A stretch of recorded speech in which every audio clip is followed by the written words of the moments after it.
宜兰东山乡的主祭祖公伫龙木用地顶头起庙，面积超过2000平。县政府认定讲这是违建，也毋过因为庙方拢无要处理，今仔县政府就派怪手去拆庙，有真侪信徒是真毋甘。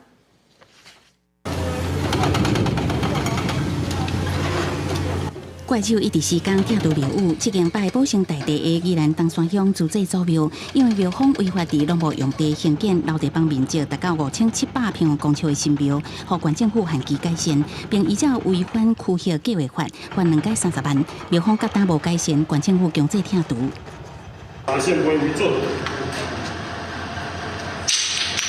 庙宇拆除前，因为内底还阁放晒新名，经过信徒甲县政府协调了后，决定予因20分钟的时间祭拜庙内神像。经过报备结果，决定神像继续踮伫庙内，毋过无法度阻挡怪手这片公权力拆庙。边仔信徒归来双手合十祈祷。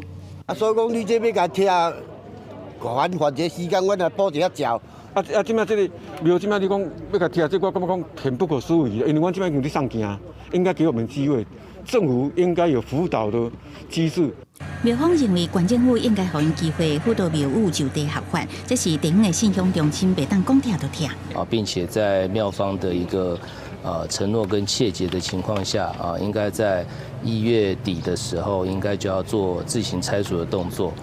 但是庙方迄今还是置之不理。庙宇拆除的时阵，警方伫现场戒备。这间庙伫龙木用地兴建，依法无法度得到建证。较早庙方甲施工单位捌假造施工告示牌，互人判刑。违建施工经过县政府真侪甲下令停工，也甲开发，庙方无照办。县政府即届才强制这项拆除作业。